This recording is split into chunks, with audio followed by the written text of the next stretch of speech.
You are watching Business Plus here on News 9 Live. I am Krishnakumar. And the big story that we're tracking on this edition of Business Plus, after rejecting the government's latest proposal of a 5-year contract for the procurement of maize, cotton and pulses, farmer leaders from Punjab who've been protesting since the 13th of February announced that they will resume their march to the national capital, Delhi, on the 21st of February, that is tomorrow. The Samyukt Kisan Morcha asserted that farmers across the country stand united in rejecting anything below the MSP or minimum support price at the comprehensive cost for all crops with guaranteed procurement. Moreover, the Ministry of Electronics and Information Technology issued emergency blocking orders against 177 social media accounts related to farmers' protests to maintain public order following the Ministry of Home Affairs' request. And we have my colleague and friend Kartik Malhotra now joining us in the studio for that. Kartik, this has now taken a U-turn all over again. The protests are going to continue, even as there was a huge debate about whether it makes sense to give the MSP in the first place. And my point is, Krishna, a little bit of leeway was exercised by the government. The government yesterday said that, yeah, we are adding new crops to that MSP list and it will be extended to maize, to pulses, to oilseeds, to cotton, etc. But the farmers don't want to negotiate. I think they are absolutely hard stuck on the fact that, yeah, 23 or nothing. I mean, is that something which is sustainable at some level? That message has to be drilled down that what you're asking for is actually impossible for any government to meet your demands. And it's not just the MSP, and we'll come to the MSP, of course, subsequently and discuss the irrationality of the MSP. But there are so many other demands which the farmers have placed. Pension. Who's going to pay the premium for the pension? You're asking for all debt waivers. Historically, whatever debt you have incurred, you want the government to offset that debt. Why?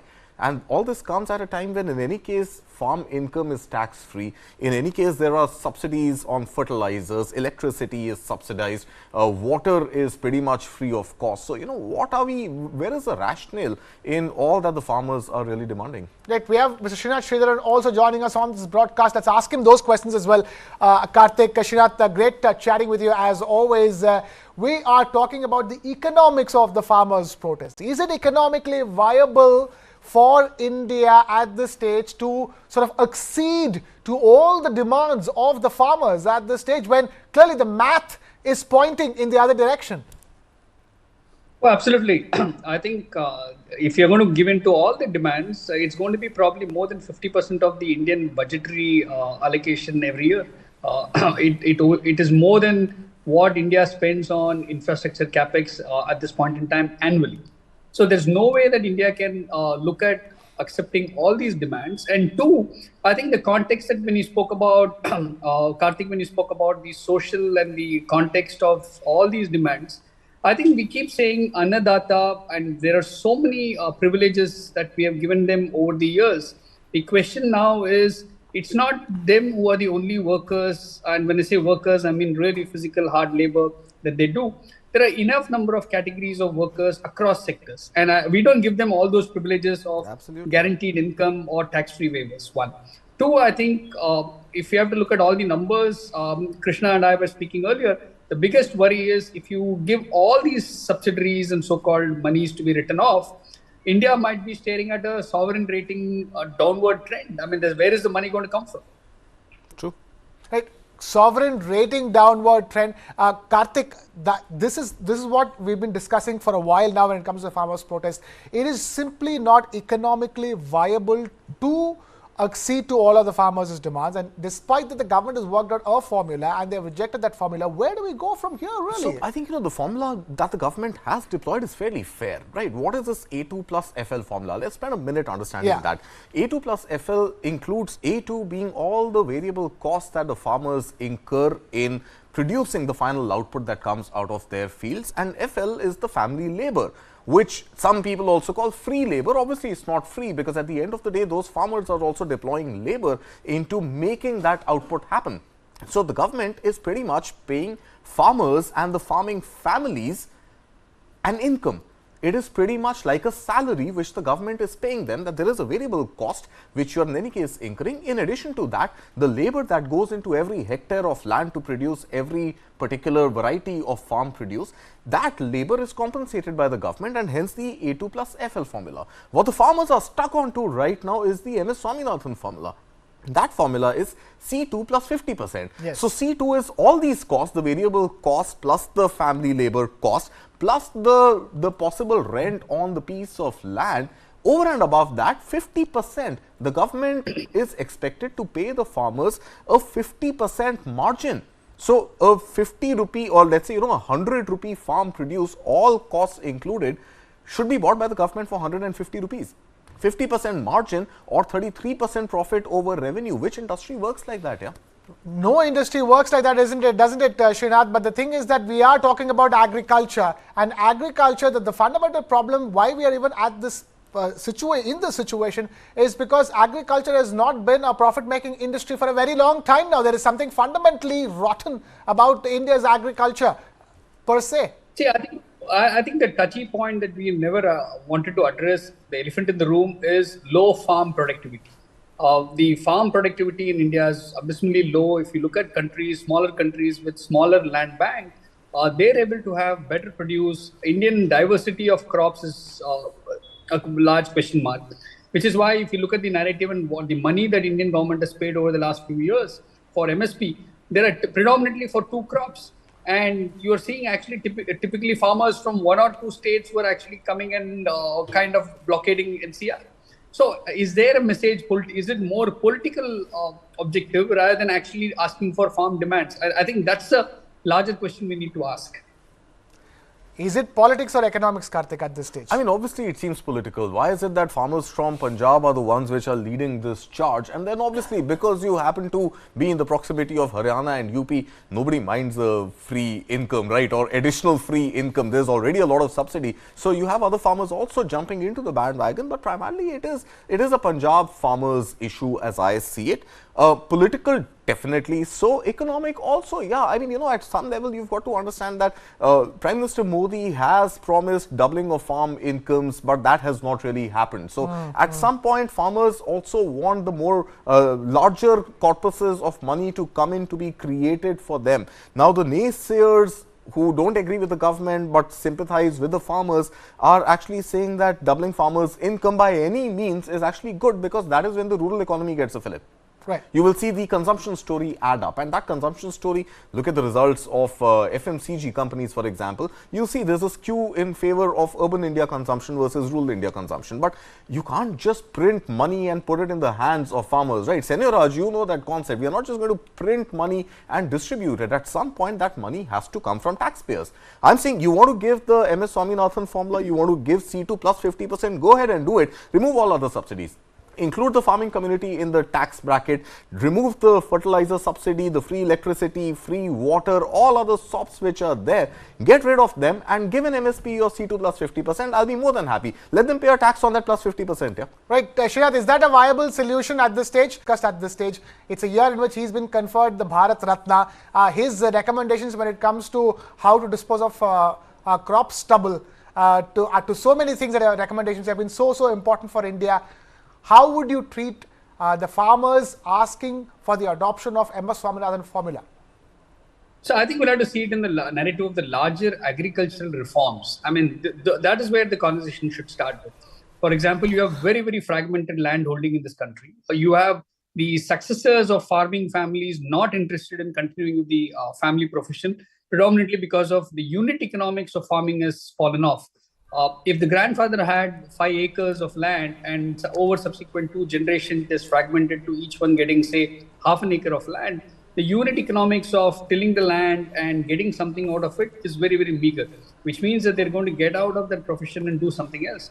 You look at predominantly in Punjab as well, most of them are migrated to other countries. Yeah. So the challenge of unit economics is a big role. So which means ability to talk about agri-farming in terms of can we have corporate ownership of large tracts of land. I mean, there are enough FMCG companies in the country, respected ones, listed ones.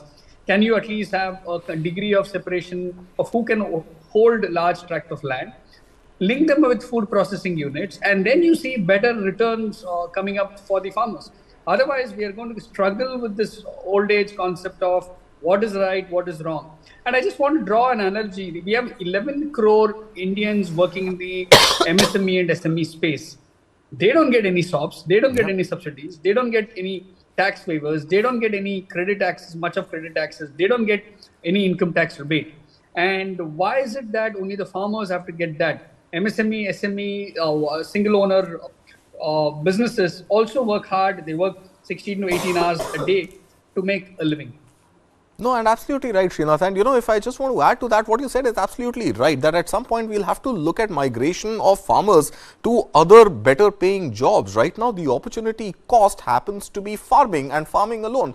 What is the next best opportunity that they should move to? So I think which is where it is the responsibility of the government that whatever expenditure is being made is capital expenditure in infrastructure developments, bringing villages and cities closer, and this migration of labor needs to happen for those who are in the farming sector right now to make better income outside of the farming sector, and India also to diversify and keep the percentage of farming as a product of GDP, bring it down like every developed country to a lower level. Right now we are looking at 15 to 70% of the GDP coming from agriculture. Compare this with the US, for example, it is just about a 1% contribution. Overall, if we want to move towards Viksit Bharat, Amrit Kal, all these terms which are floating around right now, we'll have to look at more industrialization and reduce the number of subsidies which we are giving to any sector, especially the farm sector. See, that's true. I think without being disrespectful for any stakeholder, I think if you look at the 1960s narrative of farmers, we kind of romanticized farming community as Annadata. And today, India is at a kind of a conflicting crossroads. Is it Annam or is it data?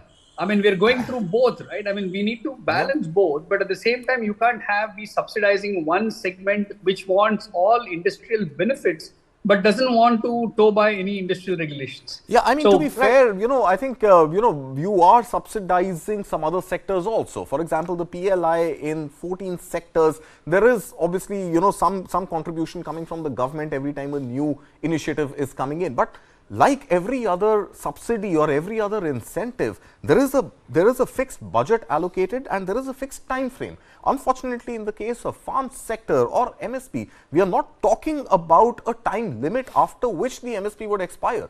Do you want to do C2 plus 50% for 5 years? Yeah, okay, you have something to move on. It cannot be an introduction, a one-time introduction, and then this becomes a liability for the rest of India's own financial life. Right, let me be the devil's advocate here. Srinath, my question in between all of this, economically sane discussions that you and Kartik are having is this. There is something called as India's food security. We need to feed 140 odd crore people. 1.4 billion people need to be fed as of today. And that population number is only going to keep going up going forward. For whatever be the problems with this country, we've never fallen short of having enough food to feed our own people. And if you're looking at the future, how do you make agriculture as a self-fulfilling prophecy that people want to take to agriculture because it makes sense to do agriculture? Because even if you want, data is the new oil. To create that data, first you need to eat something before you go ahead and create that data. It becomes a matter of sustenance. So tell us, so many countries import food, we don't. So I think that's a kind of a flawed narrative. Very simple. We do import some of the food items. We do export, and which is why every once in a while we go into our knee-jerk reaction of banning exports, banning storage of certain commodities over a point in time because we fear inflationary reaction there. So coming back, I think to your question about what is it that we can do, I think first we'll have to ensure that do we have sufficient crop diversity. In an economy with a large population like India, as the economy improves, the overall intake of proteins increases. So which means that the traditional farmers who were growing cereals and pulses, I mean, are they moving towards pulses as well? I think here is where the data, the new oil is going to come handy. Can we use sufficient, let's say, climate patterns, ISRO data to say what is best to grow where? And what part of India should be growing where? And that is where I think the grassroots reality of so many tonnage or so many acreage of land is today sowing paddy, today sowing some pulses, and all that if you can track almost on real-time basis. And my belief is the next big digital public infrastructure should probably come in the agriculture space. Then imagine that you can either avoid excess supply, or you can avoid shortages as well. I mean, but for forces of or the vagaries of nature, we can avoid that. Today, with so much of data, are we able to say where am I producing paddy? And I think that is where we'll have to go back. And I think that is where data and technology is going to help in agriculture as well. You look at the case of, let's say, certain parts of Andhra Pradesh and Telangana. Those farmers, you don't hear them protesting because gherkins, which are very high value product globally, are being produced there and exported. I mean, it's only one example of many hundreds which happen across India. You talk about buttercup fruit, which is equivalent to your avocados and so on and so forth. So why can't we have those agri-tech coming into agriculture and saying, we give advisory to farmers saying that this is this part of the country, why don't you grow this, and then subsidize them for that. That will help us in crop diversity, self-sufficiency, as well as market price discovery. You don't have a scenario where you're having excess stock which has to be dumped in Food Corporation of India godowns at all.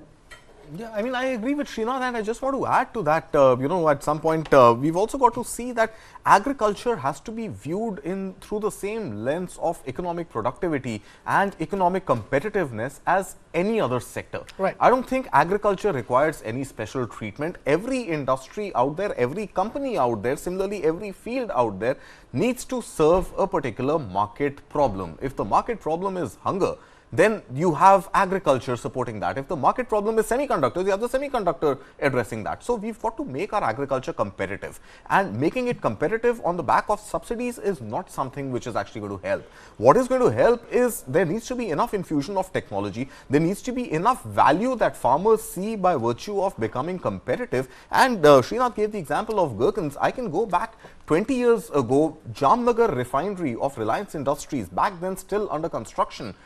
Reliance had actually put at that time large mangroves to create special varieties of mangoes which could be exported outside. They already had contracts from Walmart in the US and create those high yielding varieties of, produce those high yielding varieties which are going to fetch you revenue in any case. That revenue is keeping track of or keeping your foreign exchange under check. You are paying tax on that. So farmers will have to look at, in crop diversification, not just look at the India story, but look at what are the best products which are going to fetch them the best value. What are the best agricultural products that will fetch India the best value is where we need to be thinking, is the direction we need to be going in. Srinath, Sridharan, I'm going to thank you again for taking time out to be with us here on Business Plus and sharing your thoughts on such an important matter. We will keep having you back on the show again and again. And of course, Kartik, thank you so much for taking time out to be with us here. And with that, we've completely run out of time here, except for this very important programming note. We are counting down to the big event that News 9 is organizing this coming weekend, the News 9 Global Summit, which is about the new India that is recognized as a rising economic power and a major global player. The theme of this year's summit is how India is poised for the next big leap. The What India Thinks Today Summit is being organized by the TV9 Group, and this year's edition of the summit is unmissable because the keynote address is by none other than India's Prime Minister Narendra Modi. What India Thinks Today Summit is being held across the 25th, 26th and 27th of February. Make sure you tune in to all the action. From Fragile 5 to Top 5, from a laggard to a leader, India under Modi has reimagined the world order. Presenting the second edition of TV9, What India Thinks Today. Summit theme, India poised for the next big leap. Listen to Prime Minister Modi unveil his vision for Viksit Bharat at News 9 Global Summit, a TV9 network initiative.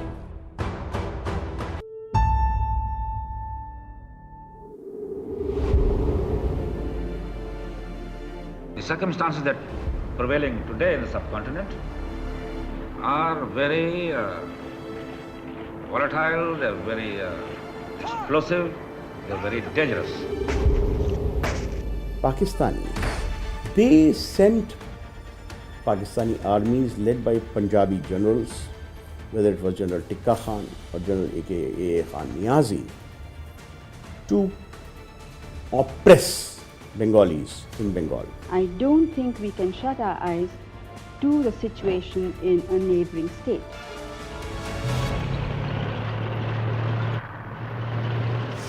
के बाद situation काफ़ी improve हुई है. There was this whole exploitation of East Pakistan, people of East Pakistan, or rather Bengalis of East Pakistan, by West Pakistan. There was an economic exploitation, there was a racial discrimination, there was a cultural subjugation. So it